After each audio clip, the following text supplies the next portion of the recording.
What's poppin'? Yeah, let's clap again. Let's, why not?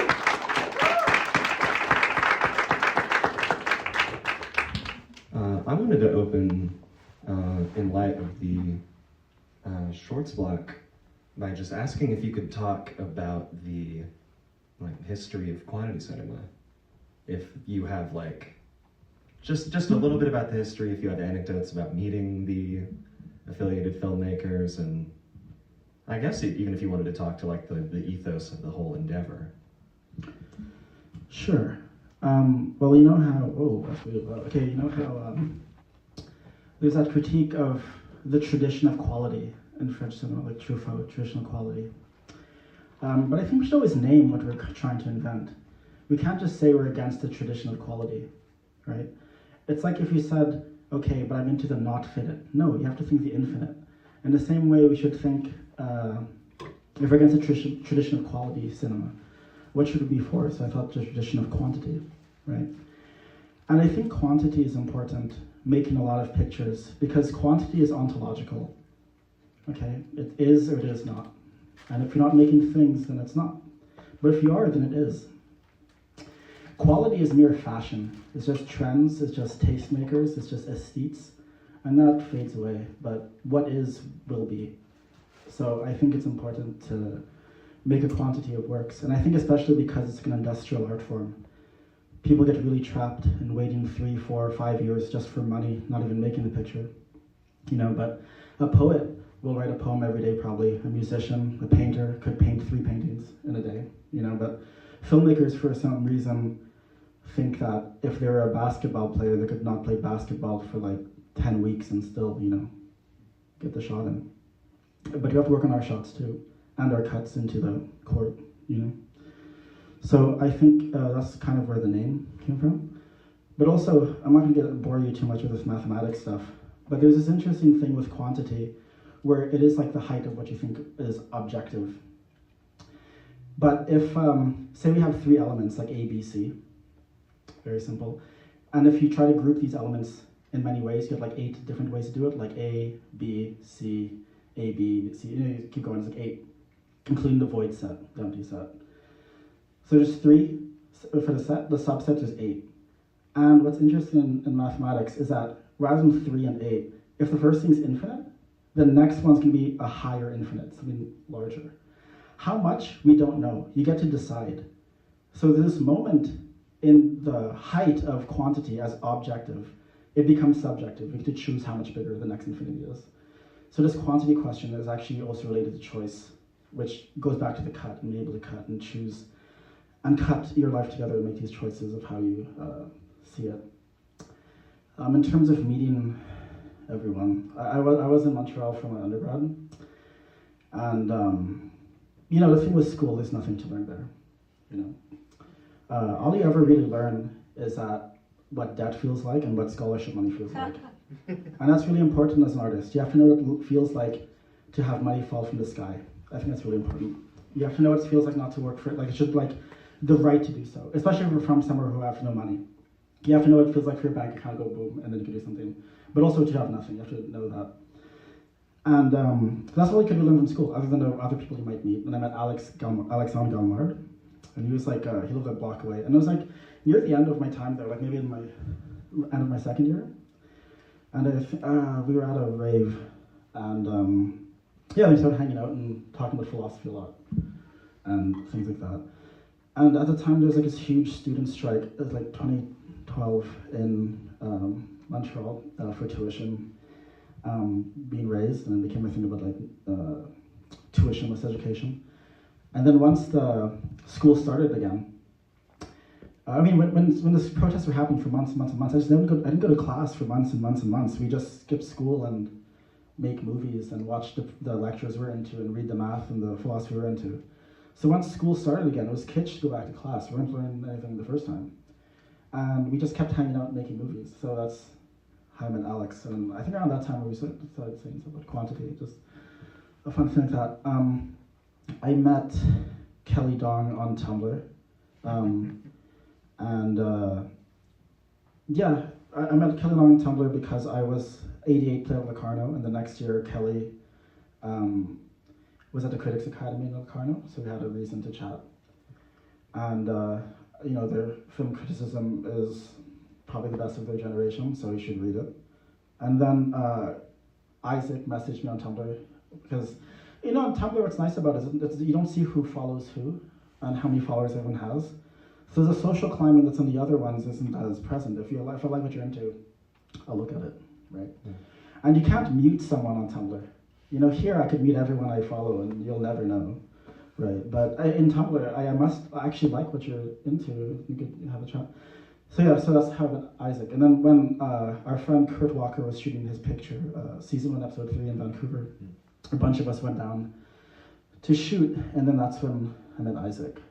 But there's a lot of other filmmakers. I mean, all the people, those 3 names don't cover everyone you see in the pictures, right? And in terms of, when I made my second feature, Inventing the Future, I wanted to scale up. And if 88 was about like poverty, I wanted to scale up and think like state politics and etc. And so I used that project to fund the company, like buy equipment, get a business license, etc. I just thought it was important to treat it in such a manner. I think one of the truly great experimental filmmakers is George Lucas, and he always called himself an experimental filmmaker. He never stopped, even now as a billionaire. Whereas Pedro Costa would never say that. I think that's important. In fact, I think Pedro Costa is more interested in carrying on some sort of Hollywood thing than even Lucas. And what's interesting about Lucas is that he is about independence in the truest way. He wants to find a way to fund his pictures, period, and he'll invent the technology needed to do so, and even try to figure out the distribution, like the independence he got by building those toys or whatever, right? That's really important to me. And also because Lucas always said Star Wars is a silent movie with sound, which I think is a really good idea.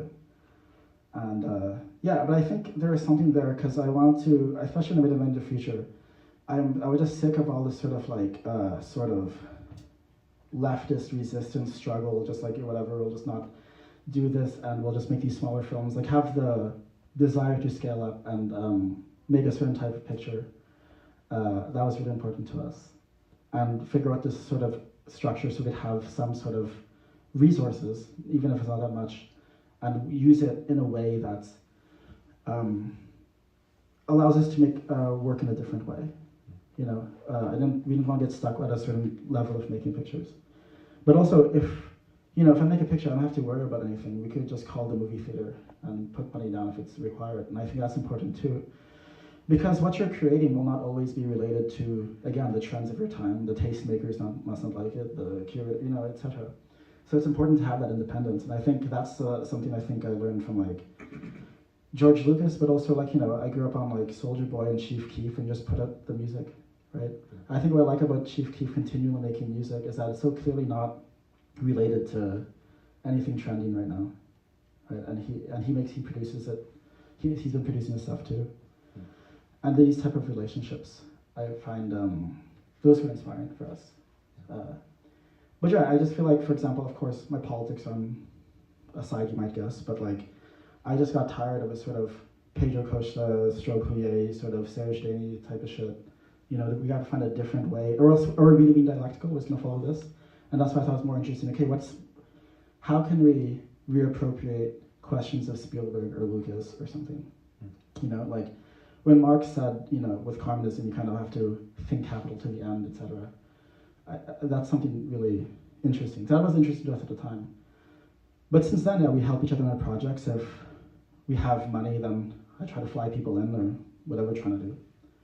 And put money towards our projects. We try to do that type of thing. Whatever we need, we give each other a shout. And we produce a lot of theory, I guess, a lot of company secrets, things like that. Because it's important. It's important to have a theory. Everyone who thinks, why do we need theory? Why do we need theory? Because even if you don't have a theory, you're using Harvey Weinstein's theory without noticing it. Okay, if you don't make your own theory, you have Bob Iger's theory, but you don't know it. You just think, I'm theoryless. I'm the theoryless one. You're using all these theories you don't know. So in order to emancipate myself as a picture maker in this picture making business, I think you have to have a theory of what you're doing. But the theory has to come from making. And that's why I just make so many different pictures and then theorize the kind of through, after, within the fact. But you have to make the picture first. I'm against this idea that you write the theory first. Even Eisenstein, he wrote it after, you know. Yeah.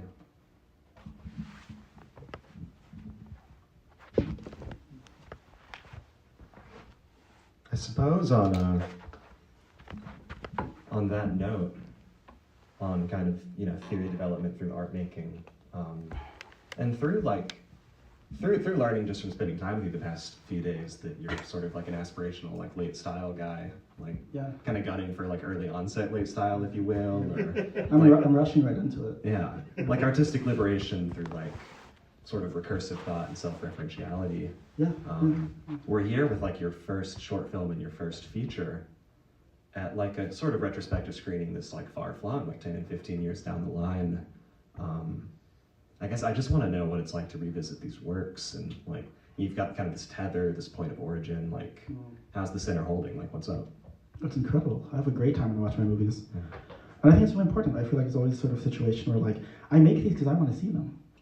I'm not making it for my parents. They love it too. But I'm just saying, no, I just mean like a lot of people are still making movies for their parents or some sort of authority figure. I genuinely make it because I want to see a picture I didn't see, so I make it. If it existed, I could sit back. It'd been great. But unfortunately, I have to make all these movies. You know? Yeah, it comes from that. And what I love about rewatching movies, whether it's mine or someone else's, it's that I always immediately remember all the other times I watched it. Like even just watching Semi-Auto and 88 Now and all the other shorts. But it's different with the big screen. The point of the big screen is that it like envelopes you in a different way for your memory. Yeah. Yeah, when watching 88, I just remember all the different times I saw it. So it's all that's kind of all collapsed in it. When I'm actually 88 years old or 52 years old or whatever age the last viewing will be the best one because I'll remember my entire life through it, or all my favorite films I've seen like 100 times, right? Yeah. And that's really touching to me. It's just very, it's not simply subjective, but I get to like re-experiencing the history of my watching, and I get to watch history. And that's really important to me. I really do think that there's something about watching your own movie. It's like it's so rare. People always ask me why am I always in the screening, a lot of people like to leave. Yeah. It's so rare to see my own movies on the big screen. I wouldn't take that for granted. Yeah. To see my mind projected, I don't get to do that every day. You know, and I think that's really key to me. And I feel like what I like too is that I am more surprised by my movies the older I get. When you're making it, because like Semi-Auto Colors, I was 18 when I made that. And when you're doing it, it's just necessity. You're just a teenager and like a movie, and you do it. And I was like 24 and I made 88. But yeah, it's necessity and you make it. Then you look back and go, oh, I can't believe we did that. And I can't believe we really believed in the cinema so much that it was worth doing. And I find every time I return to my works or works by dear friends, I feel like it's a shelter. It really protects me. Because when I have all these concrete historical examples of my friends and I not compromising, it forces me not to be a coward in the present day. You know? Because I don't just watch these pictures. The movies watch me back. And I feel like they demand something of me too. If you could hold on to a sense of lack of compromise and purity and ideas, then I have no right to let that picture maker down who made it. You confided in me like 2 hours ago, this is your first time seeing this run of shorts in this order. And I guess for some audience context, we got like a curated set of deep cuts from Galmar, got the films from Kelly and Isaac's film, and just played them in strict chronological, sequential order. How'd it feel? How'd it run for you? What kind of trip did it take you on? Yeah, I got to experience. I saw myself age so fast, but like in a very on like a 5-year span, because some of the stuff Alex shot of me, I was like 20, 21. In Isaac's film, which is obviously after 88 though, that was around the time we made Inventing the Future, and when we were in France at the time and London, like 5 of us were making pictures at the same time, so we're all helping each other out. So we all kind of had a sort of we all flew there and helped each other out as we kept appearing each other's stuff at the time. And some of them are still not out, which is really exciting. But like, yeah, I think it doesn't get old. I think it still feels ahead, to be frank. I mean, if they weren't still ahead, we wouldn't be friends. I think like it's just, yeah, we're friends because we really believe in what we're doing. And I think that's really, I think when you say you have your favorite filmmakers, at least some of them should be living and you should have their phone number. I think that's really important, or else what are we doing? I think we should really honor the people who are alive, whose work we cherish. We're not going to be here forever. A lot of people can't be here tomorrow. Art's a very dangerous task. It's not easy it's easy to make art, it's not easy to stay around. And I think that's why I think, if I have an idea and someone else has an idea, we can make that picture. And I think a lot of the great filmmakers, they like each other's work. I feel like, despite everything Godard says, he loved Truffaut's work. That's why he's obsessed and he's critiquing it all the time. Yeah. And then when he died, he had no one to talk about. So I guess I'll go at Spielberg. It's not as interesting. Right? But I think that's how we think these things. It's interesting to work with those who are alive.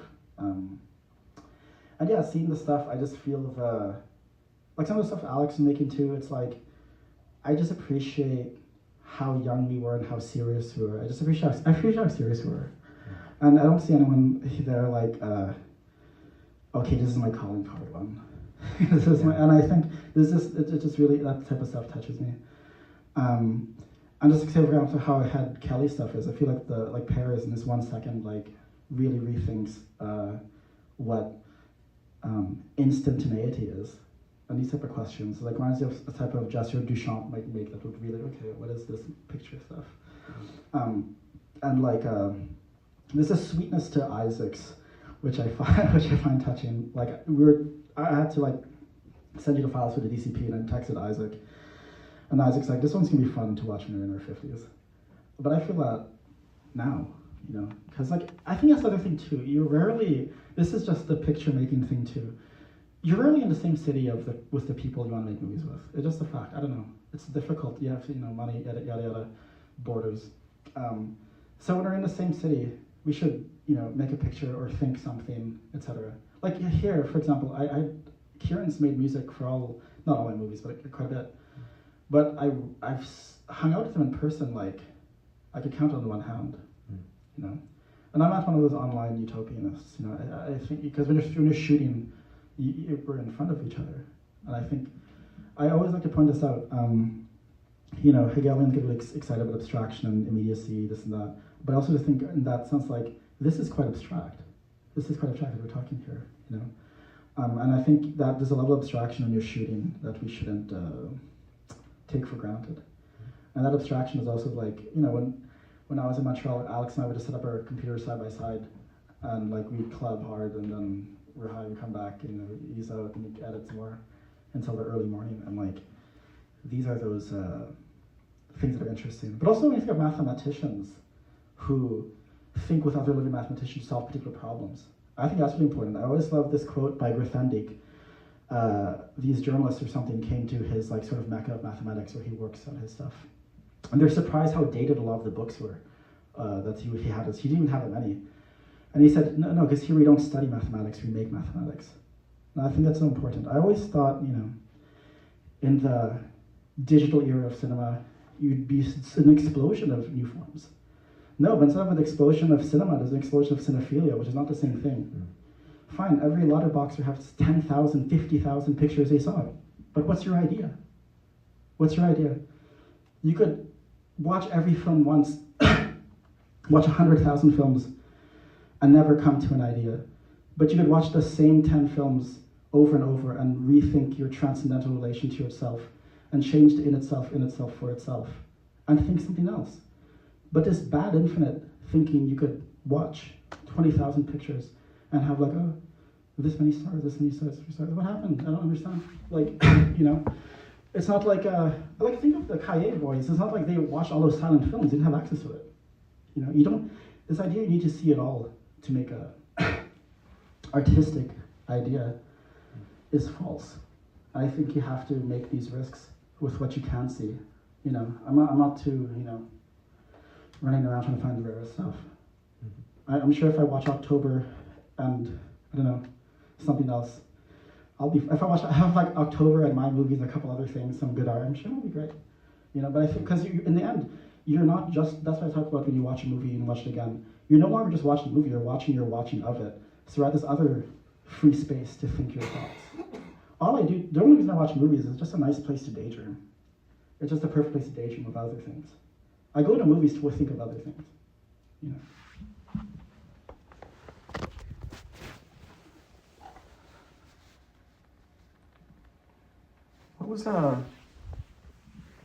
What was something critical that you learned working on 8888 that you've carried with you these past 10 years? What was one of the crucial lessons?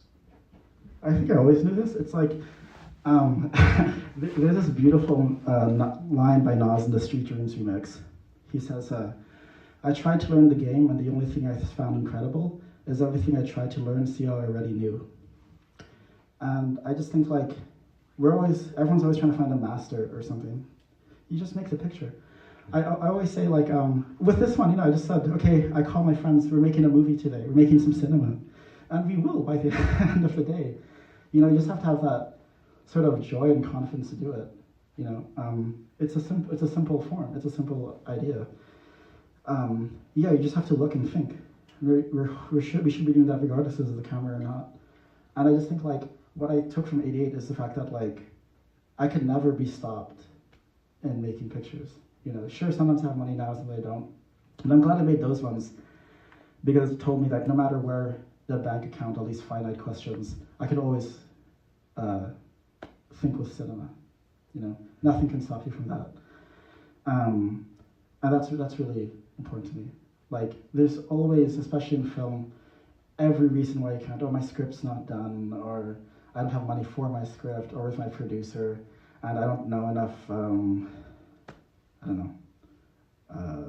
popular people or something silly. But you can always make a picture. I feel like that's really exciting to me. It's very liberating, it's very free. You always have the right to think what your life looks like to yourself. Because all the apps, all these other things are showing you a certain form of montage, a certain form of looking at yourself. Like I like to always say, the passport is a close-up with text. But you have the equality of mind to see your life in you for yourself. And I think that's what I learned from 88 is that like, I can do whatever I want, basically. I remember when I was in Locarno and I was sitting there like, I can't believe you're playing this. It's just especially compared to everything else that was playing that festival, or whatever. And then, and it still feels like that, to be honest. I do want to open us up to audience questions soon. I've got one final question, and this is brief and personal and maybe frivolous, but I love frivolous.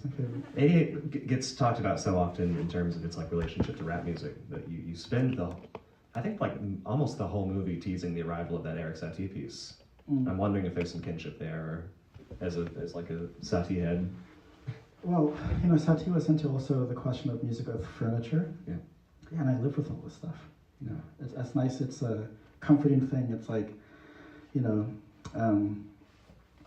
hearing Ye warble and autotune is like landing on a pillow. I find these things very protective to me.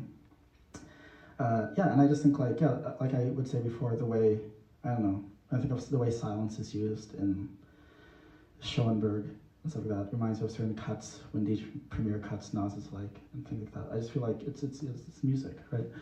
And that relation to it too. But also the question of furniture in this other example I love to use, just like, in terms of sampling, everything's ours. Obviously we live in private property, but there's something about it that like, you're always trying to get away with it. You're always trying to say, I have the right to think this. No one has the right to take it away from me. Whether it's, Interscope or Paramount, who it might be, Warner. Hell yeah. I think we can take like 2 questions, I think. We're a little tight on time, but if anybody wants to toss one out.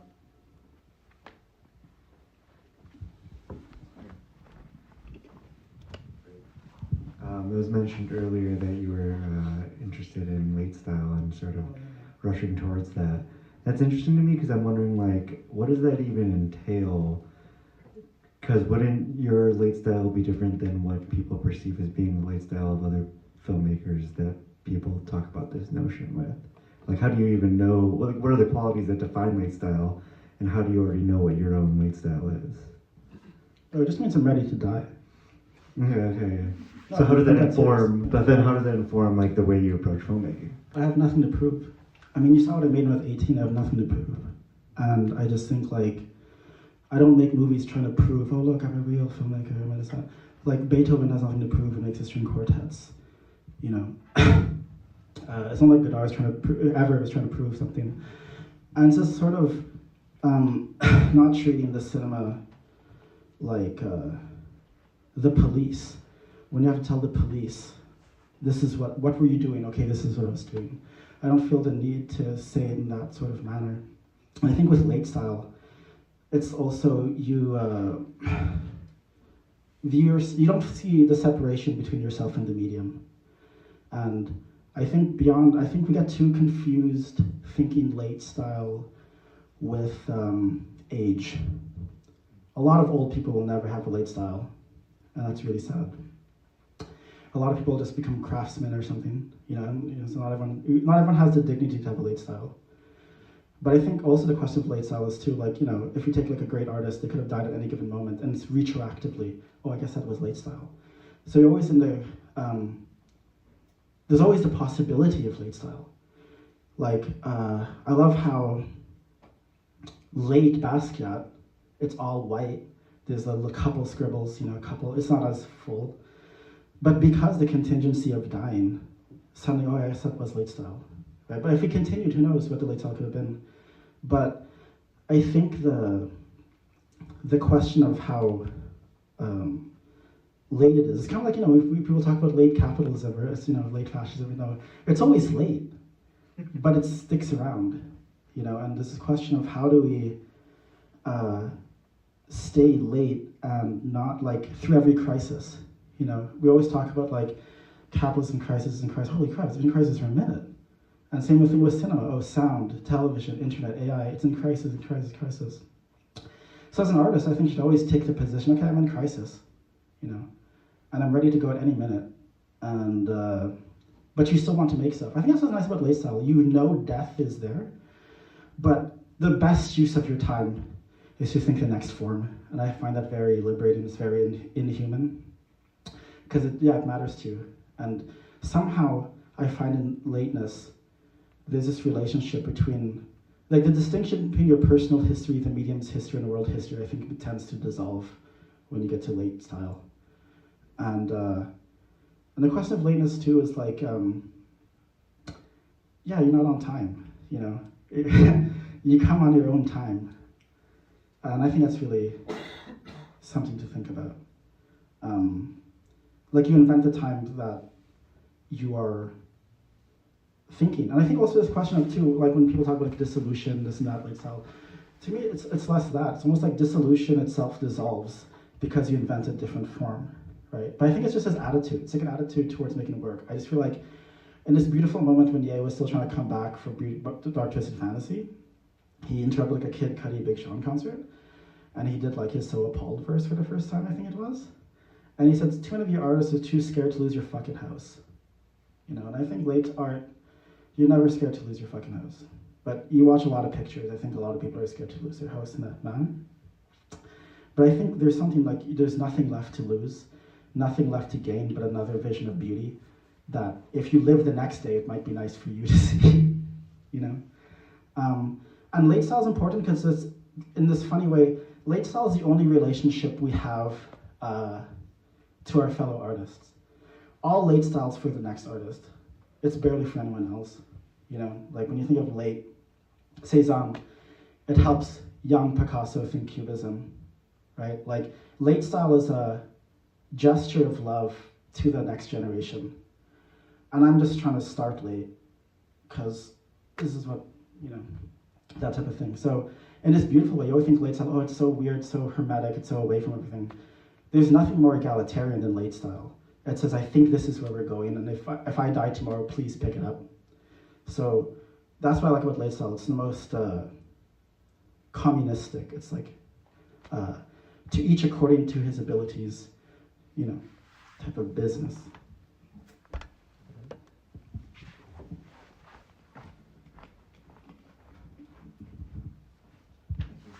Hello. Great movie. All of them. Thank you. Loved it. This is probably going to be a basic and weird question, but I was watching JFK the other day, Oliver Stone, and like I thought when I saw it, I was like, oh, they must have really been watching a lot of like Chris Marker or whatever when editing that. Yeah. But then I saw that he hired an editor that worked mainly on commercials.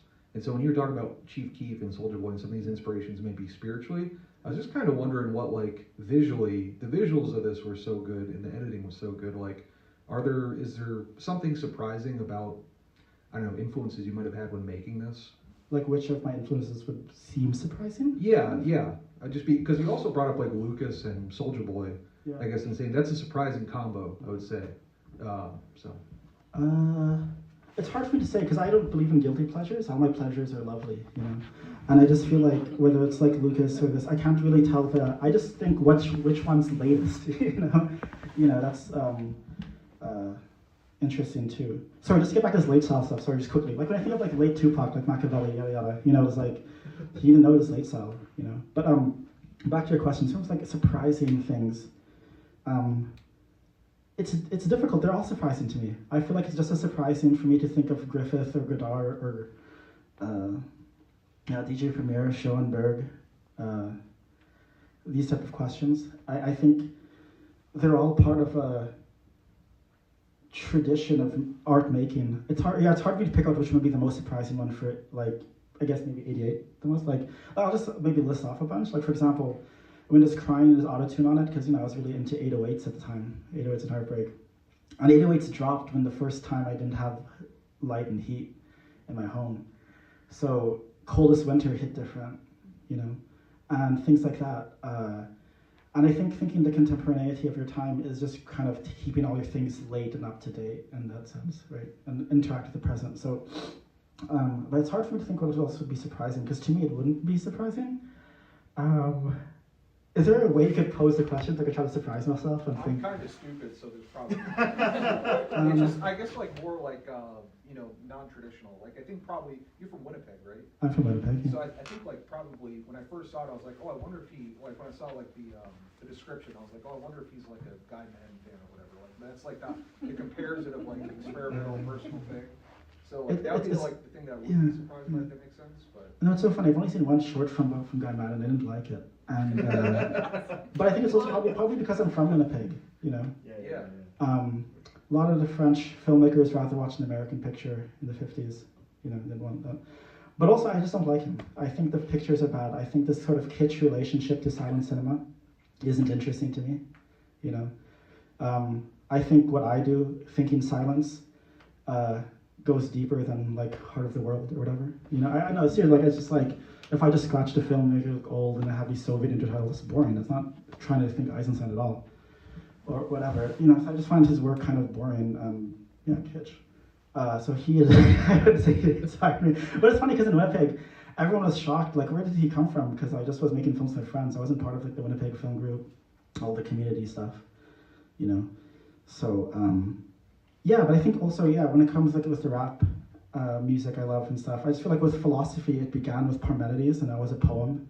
And I just think like this non-distinction between philosophy and truth, like philosophy and poetry or math or whatever. I just think like, it's funny because for some reason it's not surprising if Derrida or Bourdieu or someone quotes Mallarmé or Rimbaud. Rimbaud is a good one, right? But people are surprised when I quote Nas. But Nas was also a teenage poet, and he didn't become a slaver. Like Rimbaud, and I think that's really important to me, and I just feel like, it actually has always the same sort of thing, like everyone else, I love poetry, I love music, I love math, good movies. It just had, it's not always clear, it's hard to tell which ones will belong to the canon, but I guess also, I do think as time has passed, Soulja Boy and Chief Keef look a bit more canonized today in 2026 probably, right? But when you're encountering the work, I hate when people say, oh, we'll find out in the future if it's good. It's too early to call it classic. No, we all know which ones are the instant classics. Let's be honest. That's the whole beauty of art. right? You watch a classic when it first comes out, and you know it's a classic, and it's beautiful because now you experience eternity in the present. Because you saw it in the year it came out, like, oh my gosh, this will last for centuries. And you get this really beautiful short circuit when you encounter a really great work of art that you didn't just see it now, you saw eternity. And so when, you know, and I hear Finally Rich, when I see certain pictures, I hear it and like, you know, I know I see eternity, you know, and that's the kind of the benchmark, you know, like Finally Rich could make me cry at any given moment, you know, and like, yes, that's that sort of situation, and yeah, you fight for it. I heard a story by Philippe Garel saying like, people love Alphaville, let's say, by good art, but like, when it was out, he was 14 or something, and there were 6 people in the cinema, and by the end there was only 4, right? But the people who stayed probably knew they saw eternity. You know, I think that's sort of really interesting to me. Yeah, so when I was a kid and I watched Star Wars, my goodness, it's eternity. When I saw those prequels, when I saw Phantom Menace in 2nd grade, I'm like, this is the stuff. You know, I saw Attack of the Clones. You know, it's like, it's so obvious. It's so obvious when you see the eternal thing. It's even more obvious when it gets like immediately derided too. Like, oh, it must be good. That type of thing. You know, but if everyone likes it, it's probably bad. That's when you know it's not going to last. You know, when it's got that 99% on tomato, whatever. You know, that's now you know it's filth, right? But when it struggles, you know, when there's that division, you know something's good when it causes division, because that's where eternity appears, right? Eternity is not just like, oh, there's this time out there that's eternal. Eternity is the eternity of division itself. The fact that the work will eternally divide, right? And that's why the surprises are fun, because I'm sure there's some people who still won't cry to Finally Rich, or think Attack of the Clones is the one, or I don't know, I'm trying to think of other something things, but, or 88 is a movie by an amateur, you know? So, but yeah, but I feel like it still divides. Like I love, I think it was a 10-year anniversary thing for 88, and it was still walkouts, and like I hope so, you know? Yeah. All the time we've got. Thank you all so much. Thanks for coming to Chicago again.